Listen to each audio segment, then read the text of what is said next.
Notre invité du jour, le deuxième de la saison, c'est Tarek Tarouche. Bonjour. Bonjour. Merci d'avoir accepté notre invitation. Vous êtes le président de la Fédération hôtelière de Vendée. Bienvenue donc sur le plateau. Nous sommes le 5 septembre. La reprise pour une majorité de personnes a eu lieu déjà. La pleine période estivale est derrière nous. Nous rentrons donc logiquement dans l'après-saison, mais avant de parler de cette après-saison, de l'évoquer, qu'est-ce qu'on peut dire sur juillet et août 2023 en termes de main-d'œuvre? Est-ce que les saisonniers ont répondu présent finalement? Au niveau de la main-d'œuvre, oui, mais comme ça a été un petit peu une saison bizarre, c'est le mot, qu'on a aujourd'hui dans la bouche de nos collègues. En fin de compte, on a réussi à bricoler un petit peu, mais c'est vrai qu'on a vu quand même quelque chose d'assez exceptionnel cet été, où le 15 août, j'avais des collègues qui demandaient s'il y avait des saisonniers pour finir leur saison, parce qu'on a pas mal d'étudiants qui sont partis, des gens qui ont rompu le contrat. C'est nouveau.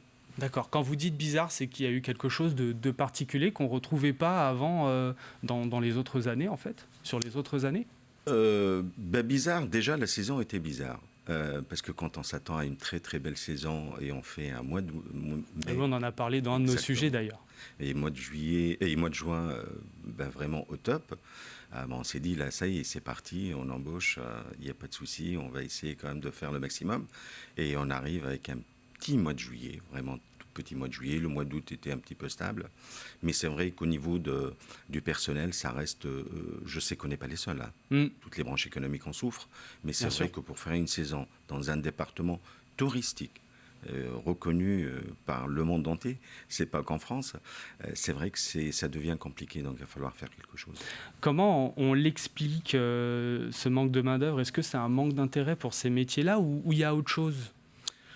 La crise Covid était un déclencheur d'une métamorphose sociétale, il faut être honnête. Là, aujourd'hui, à l'époque, quand je vous demandais ce que vous avez envie de faire, j'ai envie d'être médecin, d'être astronaute. Vous connaissez, on a tous eu les mêmes questions, on a eu presque les mêmes réponses. Pas toujours facile d'y répondre.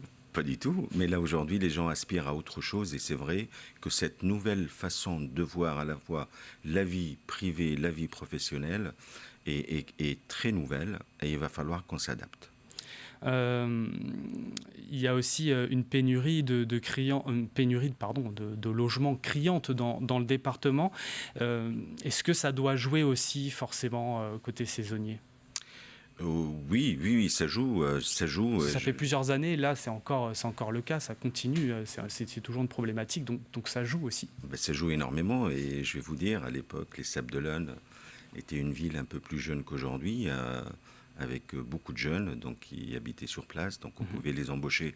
Ils avaient le logement. Là, aujourd'hui, ces personnes ont vieilli un petit peu, donc les enfants sont partis. Et donc, on a de moins en moins de jeunes dans les communes touristiques. Il va falloir les faire venir de l'extérieur.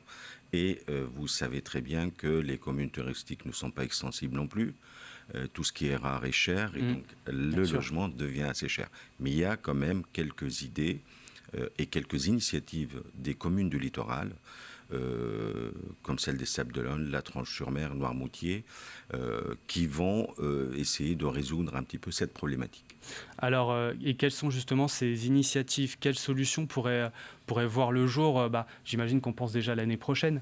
Quelles solutions on pourrait avoir prochainement? Vous avez parfaitement raison. En fait, la haute saison est finie. On va avoir une arrière-saison. On croise les doigts pour qu'il n'y ait pas d'autres crises, parce qu'avec l'inflation, etc., on s'est pas trop mal débrouillé, on va dire, cette année. Mais c'est vrai que la saison commence aujourd'hui. Pour la saison prochaine, il faut tout préparer. Et des initiatives, il y en a plein. Je vous ai dit, il y a les communes qui ont repris des campings municipaux pour les mettre à destination, des communes qui incitent les gens à mettre à disposition une partie de leur logement s'ils ne l'utilisent pas en faveur des saisonniers, mais il y a aussi des initiatives un petit peu, on va dire, originales, telles que ce qu'on va faire à la Tranche-sur-Mer, où on va mettre des toutes petites maisonnettes de saison avec la collaboration de la mairie, de la commune de la Tranche-sur-Mer, qui nous met à disposition un terrain. Donc tout est bon à prendre et c'est l'affaire de tous. Ces petites maisons, là, la Tranche-sur-Mer, c'est prévu pour la saison prochaine? Je croise les doigts. Vous savez que nous, les professionnels, on a envie que ça aille très très vite, mais il y a toujours le temps à la fois de la réflexion, le temps des travaux, des autorisations, etc. Mais je pense qu'on aura certainement plus l'année prochaine que ce qu'on a eu cette année. Est-ce que ce projet-là verra le jour? Je pense qu'on viendra vous le montrer parce que c'est très original. Eh bien oui, vous reviendrez sur le plateau. Pour parler des restaurateurs et des hôteliers, est-ce qu'ils doivent aussi s'adapter à la demande des saisonniers? Peut-être que les saisonniers sont aussi un peu exigeants, un peu plus exigeants aussi. Je dirais pas ça. C'est vrai qu'on a toujours parlé de l'exigence des jeunes. Les jeunes ont envie de travailler, mais ils ont envie d'autre chose. Et je vais vous donner un exemple. J'ai mon fils qui a envie de travailler le mois de juillet, sa copine qui a envie de travailler au mois d'août, parce que d'abord ils ont de l'alternance, d'autres ont des vacances. Ce que je ferai, j'essaierai quand même de composer avec ça, d'embaucher en 2 contrats courts. Vous allez me dire, oui, mais la personne, on l'a formée, donc il faut qu'on pense à la formation avant saison. Des petites séances de formation, il y a toujours des solutions. Mais bien sûr qu'il faut qu'on s'adapte. L'entreprise doit s'adapter. Si elle ne s'adapte pas, elle n'existera plus. Voilà ce qu'on peut dire sur juillet et août. On va se projeter maintenant sur l'après-saison. On peut dire qu'on y est là le 5 septembre, on est en plein dedans. Comment ça se décide? Comment ça se dessine, pardon? Il y a de l'incertitude ou finalement, on reste optimiste? On est toujours optimiste. Dans l'hôtellerie-restauration, quand vous venez chez nous, si vous nous voyez très pessimiste, ce n'est pas la peine d'ouvrir la porte. Non, on est toujours optimiste. C'est bien vrai. On est toujours optimiste tout simplement parce que d'abord, le temps est de la partie. Vous avez vu, là, on a mis une veste là aujourd'hui, mais vraiment pour l'instant, ça va. Les téléspectateurs, que je salue d'ailleurs.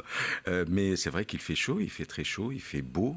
On aura de la clientèle française, départementale, locale même, mais on aura certainement de la clientèle qui n'a pas pu venir à cause de la crise économique, l'inflation, etc., avec des prix aujourd'hui de l'hébergement qui est très convenable. Et donc on va dépenser un peu plus dans les restaurants et les bars, contrairement à ce qui s'est passé dans la saison, où on a des prix de location très élevés et on dépense moins parce que le budget des ménages, comme le nôtre, n'est pas extensible. Et j'imagine qu'il y a, au niveau de la main-d'œuvre toujours, il y a peut-être moins de monde parce que c'est septembre, c'est souvent des jeunes, et puis là, ils préparent la rentrée, là, ils sont en pleine rentrée. Est-ce que là, les établissements, en ce moment, c'est un peu la course pour constituer les équipes ou les reconstituer? Oui, aujourd'hui, la règle, c'est de manquer de personnel. L'exception, c'est d'avoir une équipe complète. Donc, on s'adapte avec ça, on ferme des jours. Mais là, je pense que ça se passera quand même dans des bonnes conditions parce qu'il y a quand même moins de clients, moins le rush, comme on dit. Donc, ça ira. Mais moi, je pense déjà à 2024. Vous en avez parlé tout à l'heure. 2024, une année exceptionnelle pour la Vendée, en plus des événements nationaux tels que les Jeux Olympiques. On aura les Floralies à Nantes, entre 200 et 250 000 visiteurs attendus. On a notre Vendée Globe, planétaire, en quelque sorte. Et donc, on prépare déjà la prochaine saison. Et j'ai entendu tout à l'heure mon collègue Daniel Eden de la Chambre des métiers parler de l'apprentissage. Mais c'est vrai qu'il faut former à fond. Former, peut-être, vous l'avez fait la saison dernière, organiser des portes ouvertes pour rencontrer ces jeunes-là? Mais exactement, là aujourd'hui... C'est prévu cette année? On n'arrête pas, parce que là, c'est le moyen et le long terme. Le court terme, c'est de trouver maintenant, essayer de faire des annonces, d'aller chercher ailleurs, ce qu'on a fait à Saint-Lary par rapport à la saison d'hiver pour les faire venir l'été. Mais la formation et l'information à long terme passe par les classes de 3e, voire 4e des fois, pour les stages en entreprise, l'attractivité du métier, leur montrer le vrai métier. Et j'espère que ça va payer. On imagine aussi que la place de la communication est importante. Il faut bien la faire aussi, cette communication. Mais exactement, mais la vraie communication sur les vrais métiers. On est un ascenseur professionnel exceptionnel. La majorité des chefs d'entreprise n'ont pas hérité de leur entreprise. C'était des salariés de l'entreprise et le chef d'entreprise ne voyait aucune autre solution viable pour son entreprise qui est son enfant que la transmettre à ses salariés. Et donc tous les salariés ont la possibilité de devenir des chefs d'entreprise demain. Eh bien, écoutez, merci beaucoup Tarek Tarouche d'être venu sur le plateau de la matinale. Nous souhaitons bien sûr à tous les professionnels du tourisme une belle arrière-saison.